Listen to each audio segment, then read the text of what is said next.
একটা কথা বলি, একদম মনের কান দিয়ে শুনবেন। জান্নাতে যাওয়া সবার স্বপ্ন।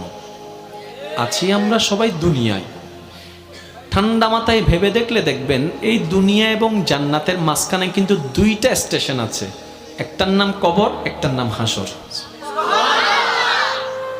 কবরটা কিরকম?